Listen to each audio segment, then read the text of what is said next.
If we associate the Wild West with cowboys and forts, then medieval Europe had its own outposts, castles on the borders, where life was a constant war. Castles on the borders of Europe were not symbols of romance, but harsh military bases where life was a constant struggle for survival.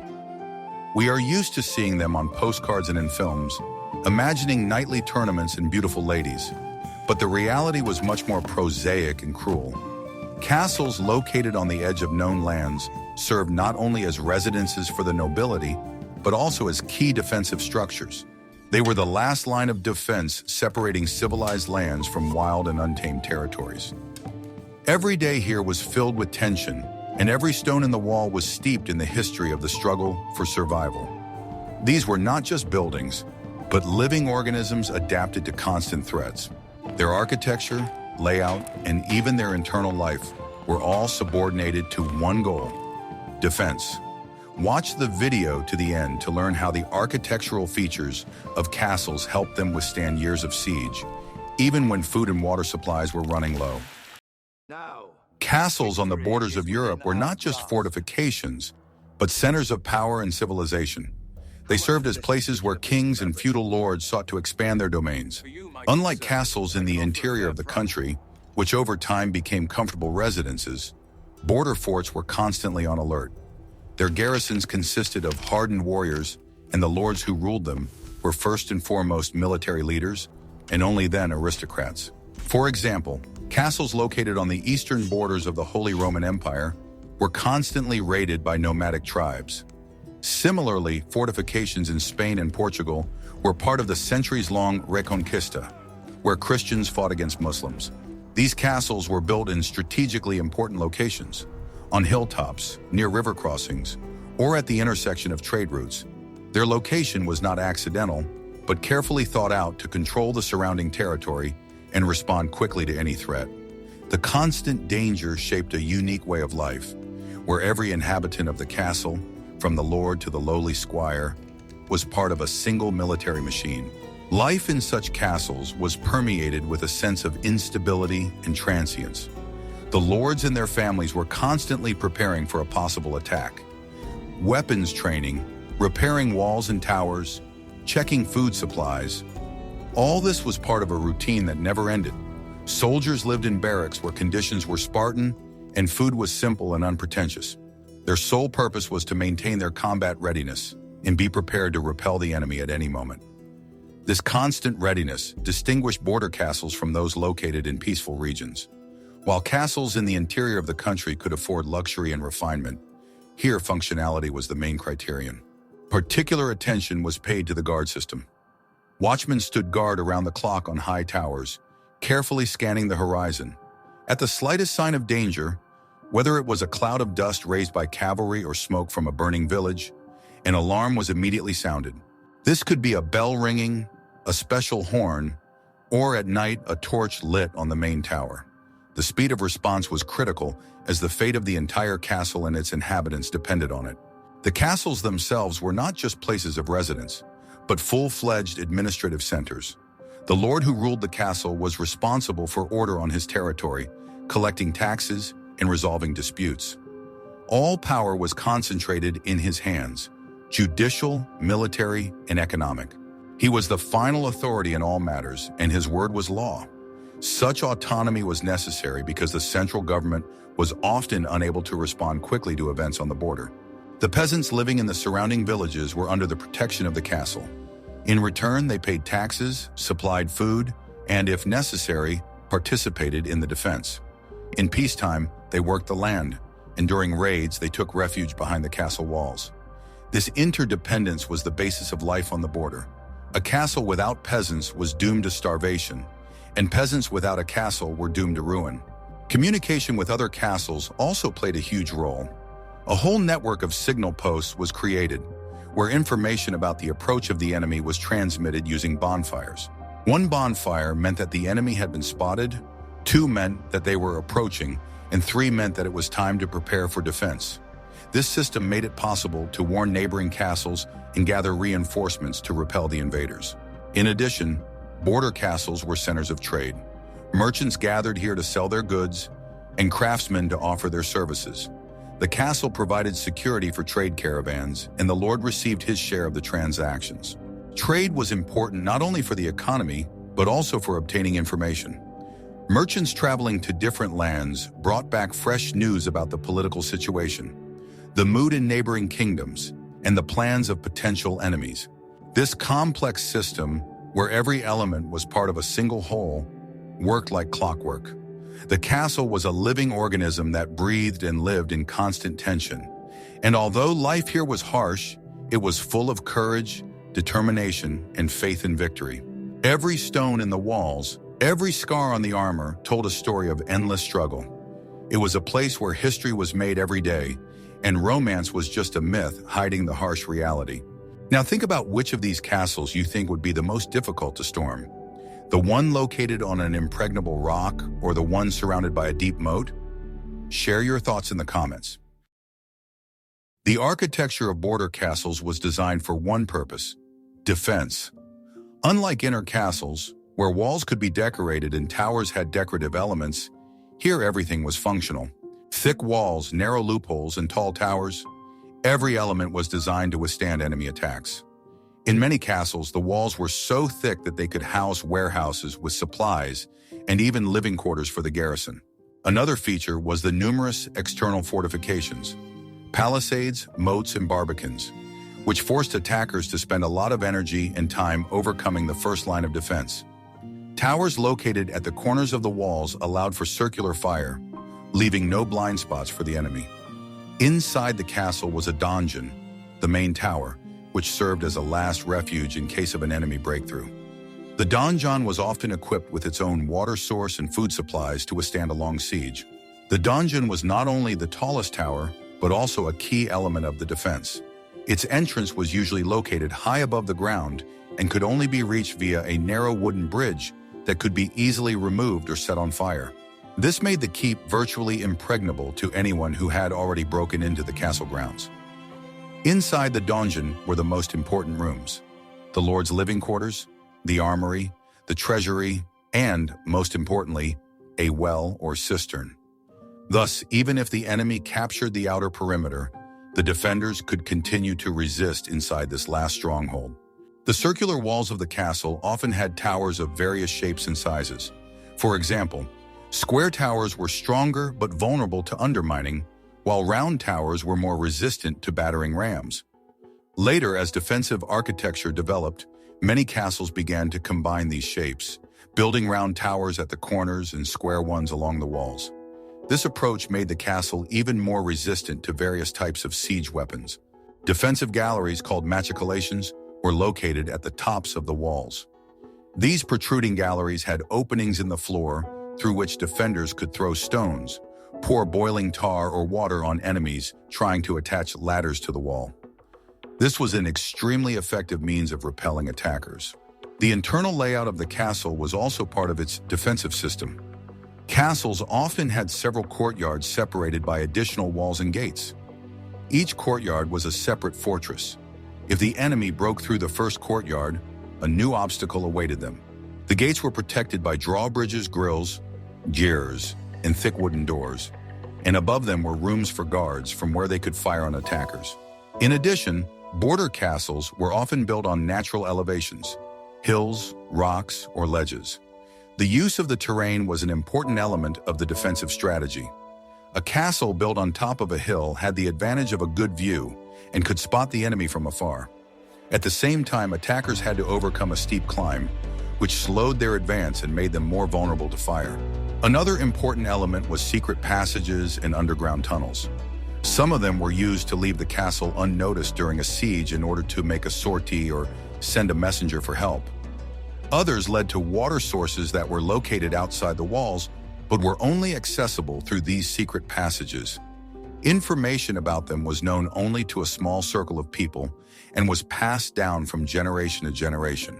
Life in such castles was permeated by an atmosphere of constant threat, and every detail of their architecture reflected this.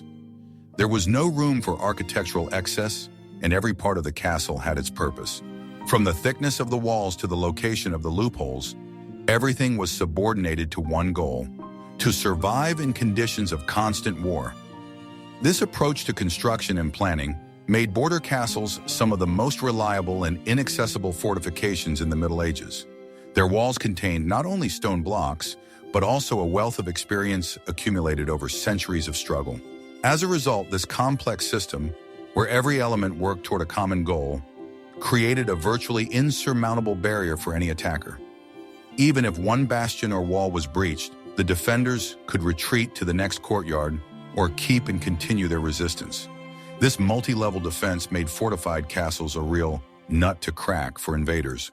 Why was it so difficult to escape from these castles, even if you were an ally of the besiegers? Keep watching the video to find out the answer to this question.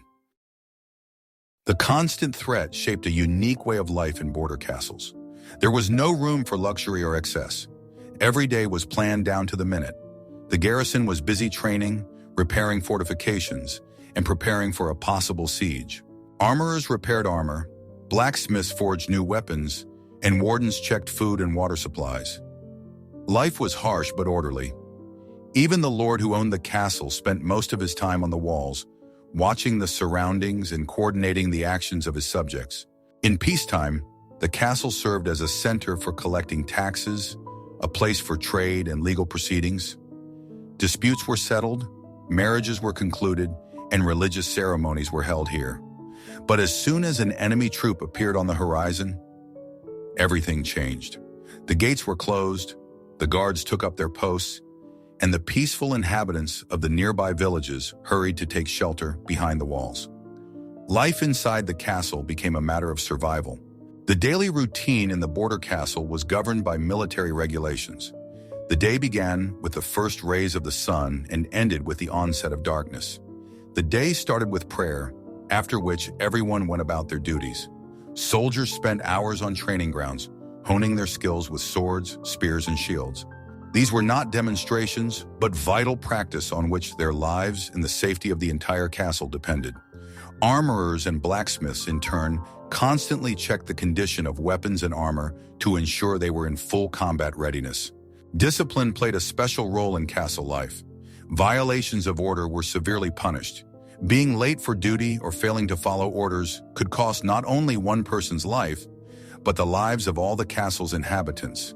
Therefore, order was strictly enforced. A border castle was not just a place of residence, but a military machine that operated without fail.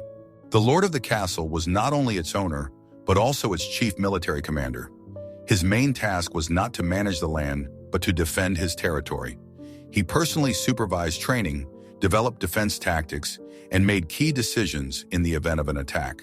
Unlike the aristocrats in the capitals, who had plenty of time for feasts and entertainment, the lord of a border castle was constantly on edge. His quarters were modest, and his food was simple and nutritious, without any frills that might distract him from his main task.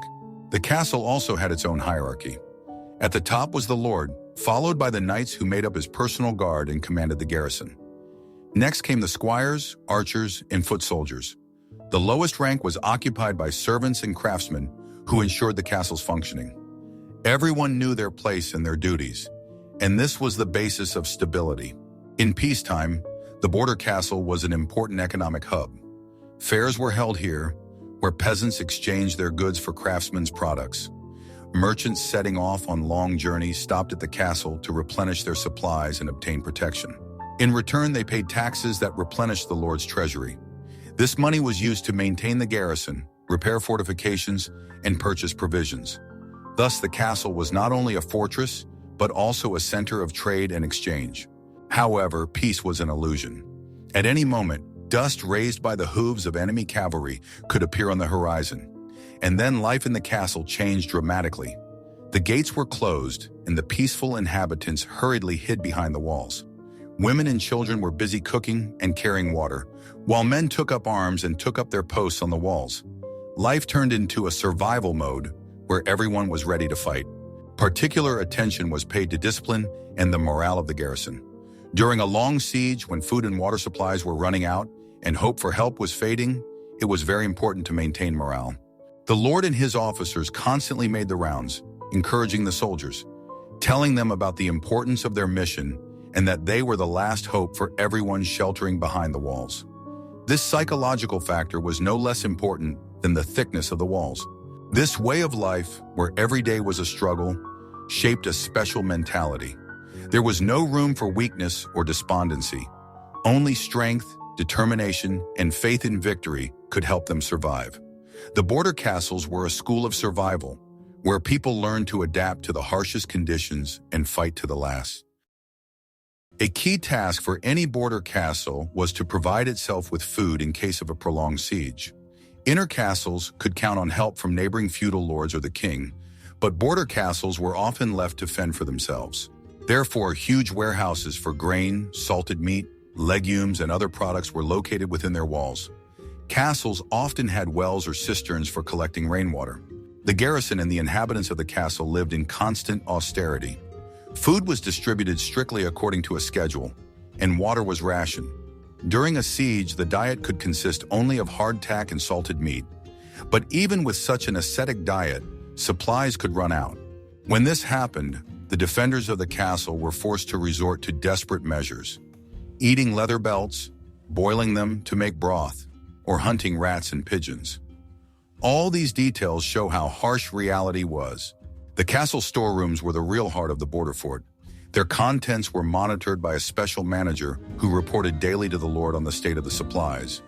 Grain, the main foodstuff, was stored in huge barns. It was constantly checked for mold and pests, as the slightest negligence could lead to the destruction of the entire harvest. The grain was ground into flour right in the castle using special mills, which were often powered by water. Salted fish and meat, dried sausages, and smoked bacon were all part of the diet. Salt, in turn, was worth its weight in gold, as it allowed food to be preserved for many months. Barrels of wine and beer were stored in cellars. These drinks were not just for entertainment, but also for disinfection and quenching thirst, as drinking water was often contaminated. Special attention was paid to the storage of vegetables and fruits. Root vegetables such as carrots, turnips, onions, and garlic were stored in cool cellars. They could retain their nutritional properties for a long time. Sauerkraut, salted cucumbers, and other pickles were not only part of the diet but also helped prevent scurvy. Despite all these measures, hunger was a constant companion. This was especially true in winter, when the roads were covered with snow and food supplies were impossible. In years of poor harvest, the situation was even worse. Bread prices skyrocketed, and even the lord of the castle could not always afford to buy enough grain. In such cases, extreme measures had to be taken. Strict rations were imposed on the entire population of the castle. During a siege, the situation became critical. The first thing the besiegers did was to try to cut off all supply routes. They surrounded the castle, and no one could enter or leave. The defenders could only hope for their supplies, but even the largest supplies eventually ran out. When this happened, the darkest days in the castle's history began. Any inedible items were used. Leather armor, belts, shoes, everything was boiled to make some kind of nutritious broth. Inside the castle, a hunt for pigeons and rats began. If the situation became completely hopeless, the defenders of the castle could offer to surrender to the enemy, but more often than not, they fought to the last, knowing that defeat would mean a cruel punishment. All this suggests that the lord's main task was not only to defend the castle from enemies, but also to provide its inhabitants with food. This was a difficult and responsible task. An inept lord could lose the battle with the enemy, and a foolish one could lose the battle with hunger. And the latter was much worse. What do you think was more difficult? Withstanding the onslaught of enemies or surviving a long siege while fighting hunger? Now that we understand why there was so little food in castles, let's find out who was to blame for it being eaten so quickly. Let's talk about it now. The castle garrison was its heart and soul. It consisted of professional warriors who were ready to give their lives for their lord and their land. Unlike knights who participated in tournaments, these men were hardened by real combat. They knew how to fight, but they also knew how to build fortifications, repair weapons, and conduct reconnaissance. Their discipline and training were of the highest order. Life in the garrison was monotonous but required constant vigilance. Guard posts were changed every few hours, and sentries constantly scanned the surroundings, looking out for any danger. Violations of the rules were severely punished, and no one could relax. It was a community where everyone depended on each other, and any mistake could lead to disaster. The garrison was strictly hierarchical and functional.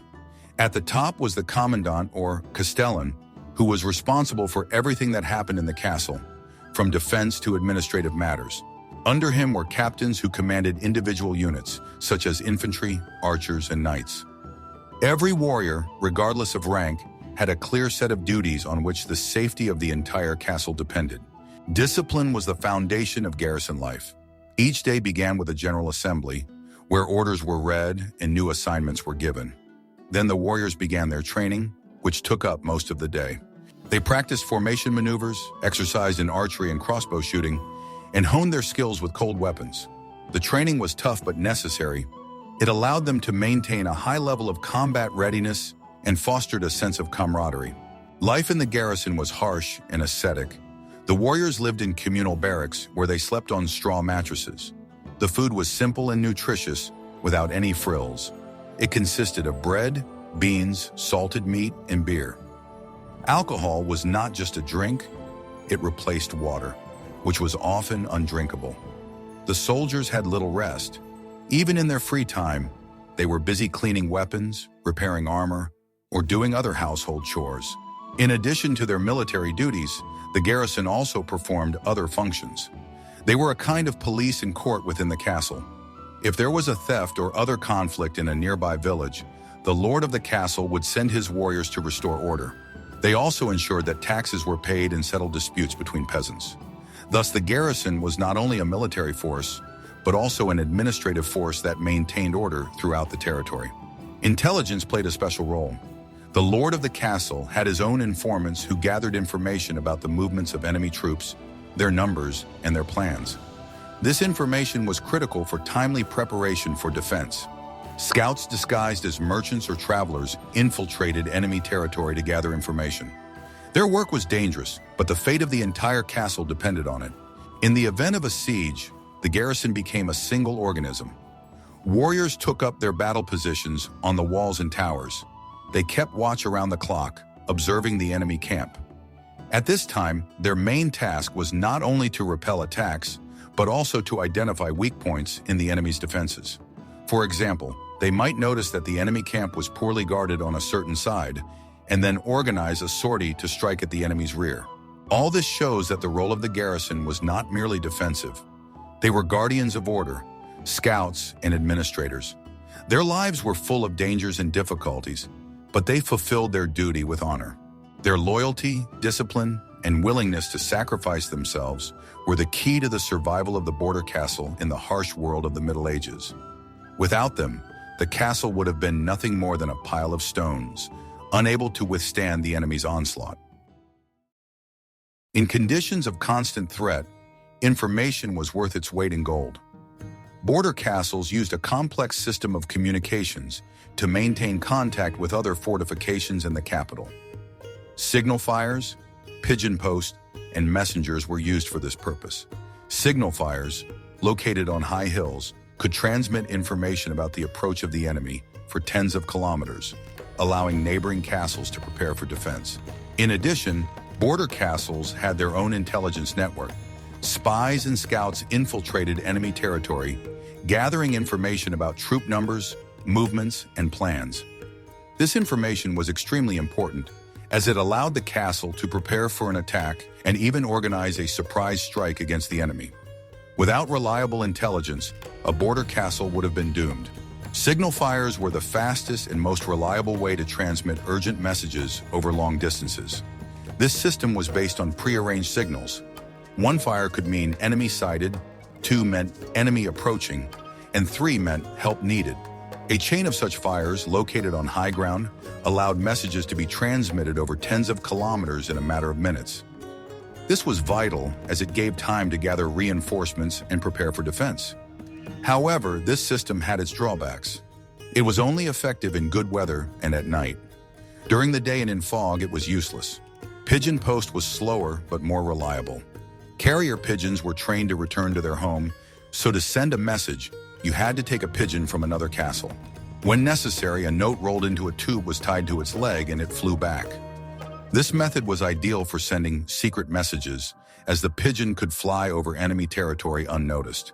However, it was not fast and could only be used to send messages in one direction. Messengers, on the other hand, were the most reliable but also the slowest way to get info. They were usually well-trained riders who knew the area and could get through enemy territory.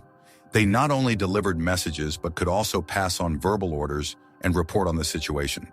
However, their work was dangerous. Messengers could be ambushed and captured by enemies, along with important information. Therefore, for important messages, several messengers were sent at once along different routes so that at least one of them would reach their destination. The intelligence network was no less important than communication. The lord of the castle had his own agents who infiltrated enemy territory under various guises. They could be merchants, beggars, or even monks. Their main task was to gather information about the number of enemy troops, their weapons, siege engines, plans, and even the mood among their ranks. This information allowed the lord to make the right decisions and develop effective defense strategies. In addition, intelligence could also operate inside the castle. Spies working for the enemy could be found among the servants, craftsmen, and even knights. Therefore, the lord had to be not only a good military leader, but also a skilled psychologist who could determine who could be trusted and who could not. Any suspicion of treason could lead to severe punishment. All this suggests that life on the border was not only a struggle against external enemies, but also a constant struggle for information. Whoever had information had control over the situation. Border castles were not only fortresses, but also centers for gathering and analyzing data. And it was only thanks to the efficient work of these systems that they were able to survive in such harsh conditions. What do you think would have been more economical? Signal fires or carrier pigeons? Stay tuned for the answer coming soon. In addition to its military functions, the border castle also played an important economic role. It was the center around which villages and settlements formed. The castle provided security for craftsmen, merchants, and peasants, who in turn paid taxes and supplied food. The lord of the castle was, in essence, the ruler of a small autonomous region. He collected taxes, controlled trade, and issued permits for certain types of activities. In a state of constant war, the castle's economy was unstable. Crops could be destroyed by enemy raids and trade routes blocked. Therefore, the lord had to be not only a good military leader, but also a far-sighted economist to provide his domain with everything it needed. The economy of a border castle was based on a system of exchange and natural farming. Peasants living on the lord's lands cultivated the fields and raised livestock. They gave part of their harvest and livestock as taxes. This tax in kind was the main source of food for the garrison and the castle's inhabitants. The castle, in turn, provided the peasants with protection from raids and wars, which was vital for their survival. Craftsmen such as blacksmiths, tailors, and carpenters also played an important role in the castle's economy. They produced everything necessary for life and defense: weapons, armor, tools, clothing, and furniture. In return for their services, they received food or other goods. Often, craftsmen had their workshops right in the castle or in its vicinity to be protected by the walls. Merchants played a special role. They brought goods to the castle that were not available locally: salt, spices, silk, and other luxury items. A castle located on a trade route could collect taxes or protection fees from merchants. This allowed the lord to replenish his treasury and buy what was necessary for life and defense. However, trade routes were dangerous. They could be cut off by bandits or enemy troops, and then the castle's economy would fall into decline. In conditions of constant war, the lord had to be flexible and enterprising. If the harvest was destroyed, he could introduce new taxes or force the peasants to work on the construction of fortifications. He could also organize raids on enemy territory to obtain food and valuables. All this made the castle's economy unstable, but at the same time taught the lord to make quick decisions and adapt to changing conditions. In addition to collecting taxes, the lord of the castle also controlled all economic operations in his territory. He established trade rules, set prices for goods, and settled disputes between merchants and craftsmen. He was, in essence, a monopolist who controlled the entire economy of the region. This allowed him to be independent of the central government and make decisions that were beneficial to his estates. The armory was the heart of any border castle. It housed not only the arsenal, but also supplies of raw materials for the manufacture of new weapons and armor. Armorers and blacksmiths worked tirelessly to provide the garrison with everything it needed. They made swords, spears, crossbows, and siege engines that could be used for both defense and attack. Weapons and armor required constant maintenance. They were regularly cleaned, lubricated, and checked for damage. Good weapons could save a warrior's life, so their condition was taken very seriously. In addition to the main types of weapons, other important devices were also stored in the armory. For example, throwing machines such as trebuchets and ballistas, which were used to fire at the enemy from long distances. These were complex mechanisms that required constant maintenance and repair. Armorers also made arrows and bolts for bows and crossbows. In siege conditions, when every shot was worth its weight in gold, the quality of these munitions was critical. Special attention was paid to armor. It protected warriors from blows and injuries, so its condition was extremely important. Armor was regularly inspected for cracks and dents and repaired if necessary. Head protection was the most important part, so helmets were always in perfect condition. In case of serious damage, armor could be reforged. Thus, the armory was not just a storage room, but a real workshop where victory was forged. Its inhabitants, armorers, and blacksmiths were true masters of their craft, ensuring the combat readiness of the entire castle. Daily life in a border castle was harsh and monotonous. Women were engaged in housework, cooking, and sewing clothes. Men trained, stood guard, and performed farm work. There was no room for boredom here. Everyone was busy with their own tasks.